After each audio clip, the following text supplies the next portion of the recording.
Bonsoir, bienvenue sur Euronews et merci d'être avec nous.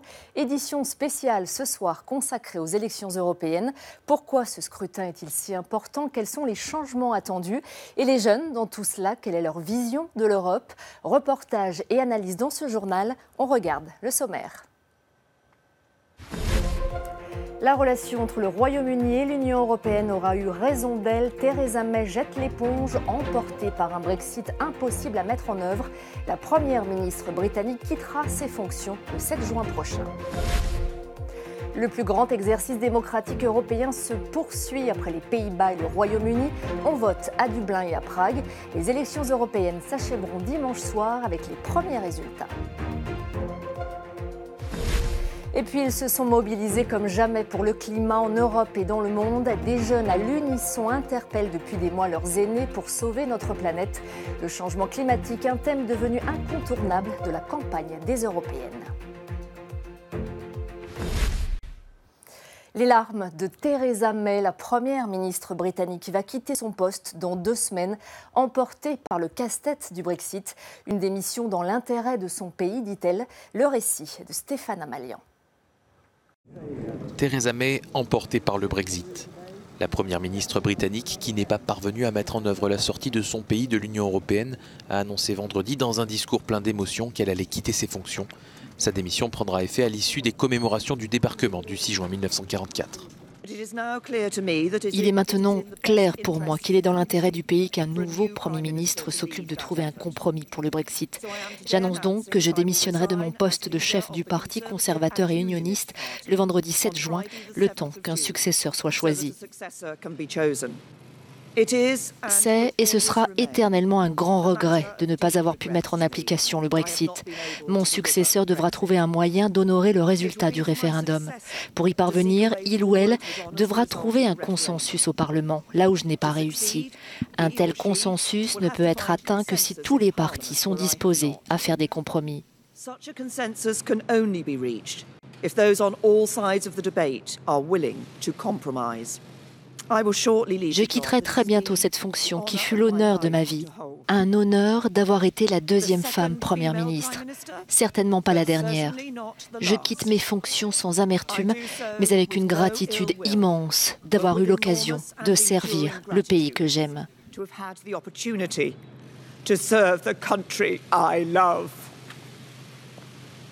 Son mandat restera comme l'un des plus courts de l'histoire des premiers ministres britanniques depuis la Seconde Guerre mondiale.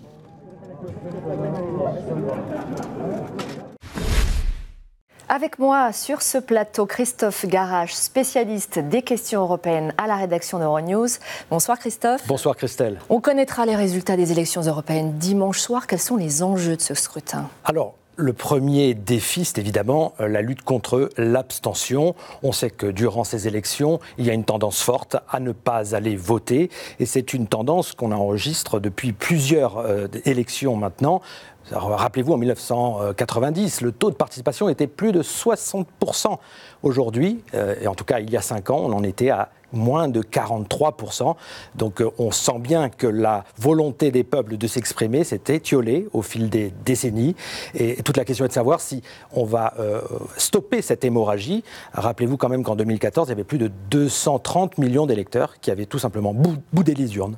Est-ce que la polarisation de la campagne, notamment en France, entre les partisans de l'Europe contre les nationalistes et l'extrême droite, pourrait inverser cette tendance ? Alors en tout cas, c'était la volonté du président Macron, de sa liste aux élections. On verra si ça se traduit dimanche soir dans les urnes. Mais là encore, les sondages qui ont été publiés ces dernières semaines montrent un faible engouement des Français. Moins de 60% des électeurs pourraient se déplacer dimanche en France. On a beaucoup entendu les europhobes et les eurosceptiques dans cette campagne. Faut-il s'attendre à une forte percée de leur part ? Là encore, les enquêtes d'opinion, les projections en siège au Parlement européen n'annoncent pas un bouleversement spectaculaire. Oui, les eurosceptiques, les europhobes vont entrer au Parlement européen. Sans doute vont-ils entrer plus nombreux. On parle de 180 députés européens appartenant à l'extrême droite ou aux partis nationalistes et souverainistes. mais ça ne changera pas les grands équilibres au sein du Parlement. Ce ne sont pas eux qui vont légiférer, qui vont imposer leur agenda. On en est loin, mais bien sûr, on verra dimanche soir ce qu'il en est exactement. Pourtant, tout indique une recomposition du Parlement. Alors ça, c'est à peu près sûr. Forcément, face à ces partis europhobes et eurosceptiques, forcément, les deux grands partis qui co-géraient finalement l'agenda européen au Parlement européen, à savoir le Parti populaire européen de droite et les sociaux-démocrates de gauche, eh bien, ces deux grands partis vont y perdre des plumes. C'est à peu près marqué, annoncé. Combien perdront-ils? On le saura évidemment dimanche soir. Mais forcément, ils devraient perdre la majorité au Parlement. Et donc, cela devrait contribuer à faire émerger d'autres groupes politiques, et notamment le groupe des libéraux, auquel pourraient participer, dans lequel pourraient siéger notamment les députés macronistes. Ce groupe libéral pourrait donc devenir le troisième parti au Parlement européen et devenir ainsi le faiseur des rois. Christophe Garrache, merci pour cette analyse. L'Irlande et la République tchèque votent au deuxième jour des élections européennes. À Dublin, ce scrutin se déroule dans un climat d'inquiétude justement lié au Brexit. Guillaume Petit. Après les Pays-Bas et le Royaume-Uni jeudi, place à l'Irlande et à la République tchèque ce vendredi. Les Irlandais sont appelés aux urnes dans un contexte d'incertitude lié au Brexit qui a réveillé le souvenir d'une frontière avec l'Irlande du Nord. Au cours de la campagne, la plupart des principaux partis politiques se sont mobilisés pour renforcer la place de leur pays dans le projet européen. Car l'Irlande est l'un des rares membres de l'Union européenne où l'extrême droite ne perce pas.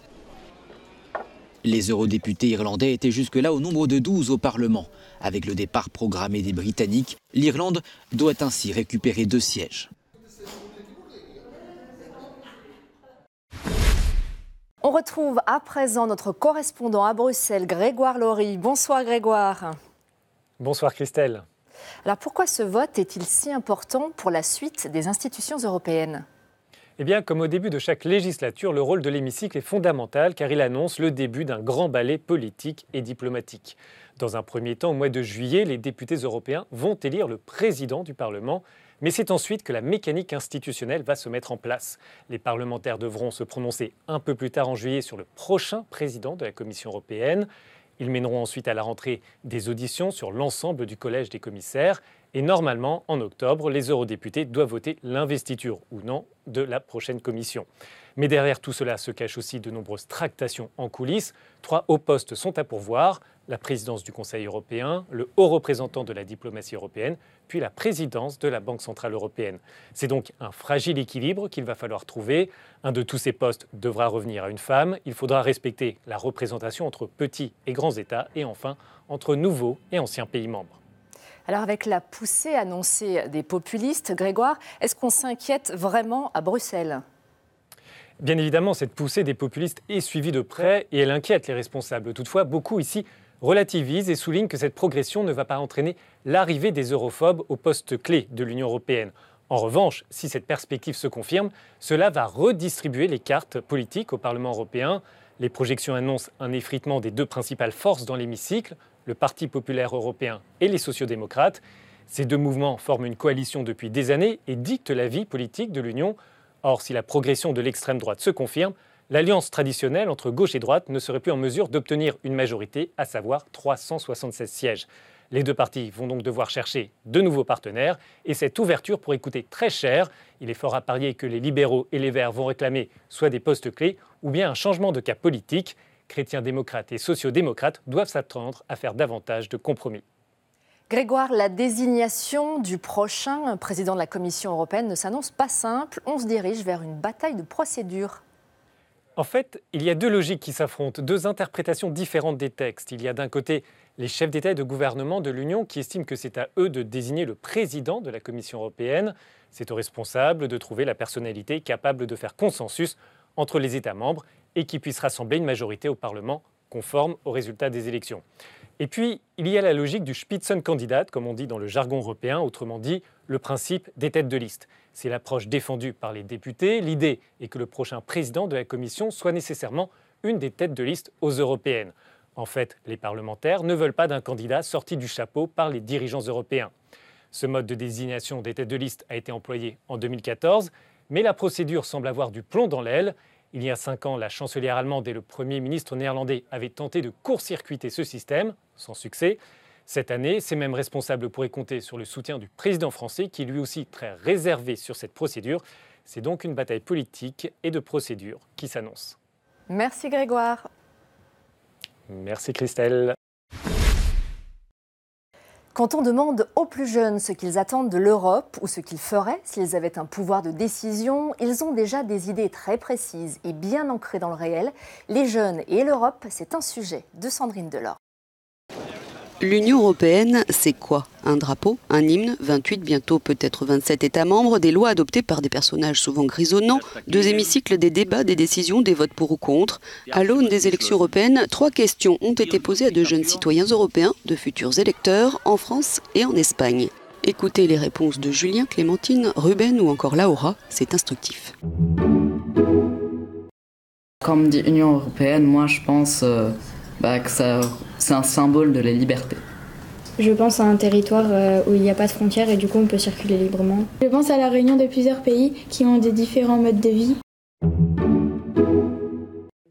Mon pays, il est important pour l'Union européenne parce que c'est un pays fondateur de l'Union européenne et il représente mes valeurs comme par exemple la démocratie. Il est important car c'est un des premiers pays à l'origine de l'Union européenne. Mon pays est important à l'Union européenne car c'est un moteur avec l'Allemagne. M'occuper du réchauffement climatique. J'aimerais offrir un salaire minimum et égal dans tous les pays. J'aimerais que les salaires entre hommes et femmes soient égaux. J'essaierai de trouver des solutions pour l'écologie. J'aimerais faire en sorte qu'il n'y ait pas de dispute entre les pays d'Europe. Je pense que l'Europe, c'est l'union de plusieurs pays qui s'aident les uns les autres pour mieux faire. C'est l'union de tous les pays européens. Je crois que tous ces pays sont unis pour établir une série de normes et pour s'aider les uns les autres. Je crois que si l'Union européenne n'existait pas, ce serait le chaos.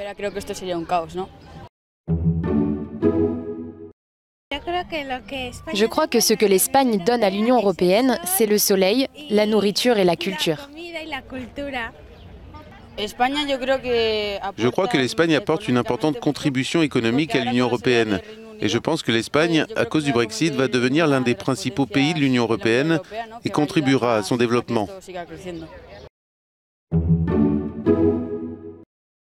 La première chose serait de lutter contre le changement climatique et tout ça. Je résoudrais les problèmes du changement climatique. J'aiderai sur les questions environnementales pour avoir moins de pollution et pour recycler plus. La balle est dans le camp des politiciens s'ils veulent conserver l'intérêt de ses futurs électeurs. On l'a entendu, la lutte contre le réchauffement climatique est devenue une priorité des jeunes engagés et dont la voix porte, à tel point que le réchauffement climatique est devenu un sujet de premier plan pour les partis politiques traditionnels.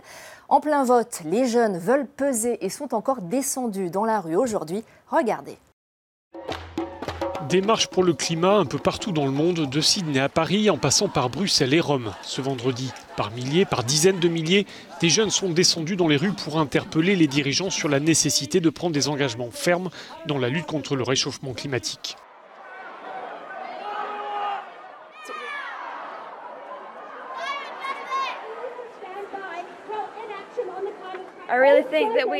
Je pense qu'il faut vraiment faire quelque chose, dit cette jeune fille. Moi, je m'inquiète vraiment pour notre avenir. Il faut absolument que les choses changent. C'est pourquoi je suis là. Je veux apporter ma contribution.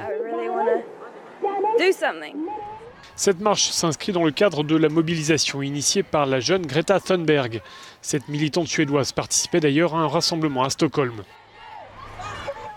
La passivité des générations plus âgées en ce qui concerne la crise climatique sera probablement considérée à l'avenir comme la pire trahison collective de tous les temps. En France, plusieurs dizaines de jeunes se sont rassemblés à Cannes, voulant sans doute profiter de l'aura du festival du film pour faire passer leurs revendications climatiques. À Paris, certains manifestants ont décroché le portrait officiel d'Emmanuel Macron dans la mairie du 19e arrondissement, une manière d'exiger du président plus d'engagement en matière d'écologie. La plupart de ces manifestants sont des lycéens et des étudiants. Ils avaient déjà organisé des marches similaires à travers les grandes villes du monde le 15 mars. Cette forme de mobilisation a contribué à faire des questions climatiques des sujets incontournables pour les partis politiques.